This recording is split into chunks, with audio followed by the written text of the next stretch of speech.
திருச்சி விமான நிலையத்தில் பிரதமர் மோடியை வரவேற்ற எடப்பாடி பழனிசாமிக்கு அவரை தனியாக சந்திக்க நேரம் கேட்டும் அனுமதி மறுக்கப்பட்டதாக தகவல்கள் வெளியாகியுள்ளது.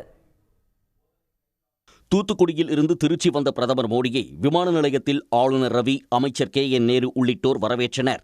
இதேபோல் அதிமுக தரப்பில் எடப்பாடி பழனிசாமி, SP வேலுமணி, KP முனுசாமி, நத்தம் விஸ்வநாதன் ஆகியோர் வரவேற்றனர். அப்போது எடப்பாடி பழனிசாமி கோரிக்கை மனு ஒன்றை பிரதமர் மோடியிடம் வழங்கியுள்ளார்.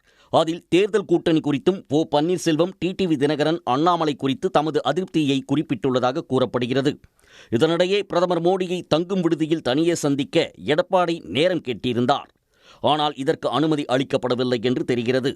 இதையடுத்து பழனிசாமி திருச்சியிலிருந்து சேலம் புறப்பட்டுச் சென்றார். இந்நிலையில் தமிழ் மாநில காங்கிரஸ் தலைவர் GK வாசன், AC சண்முகம் உள்ளிட்ட கூட்டணி கட்சித் தலைவர்கள் விமான நிலையத்தில் மோடியை வரவேற்றனர்.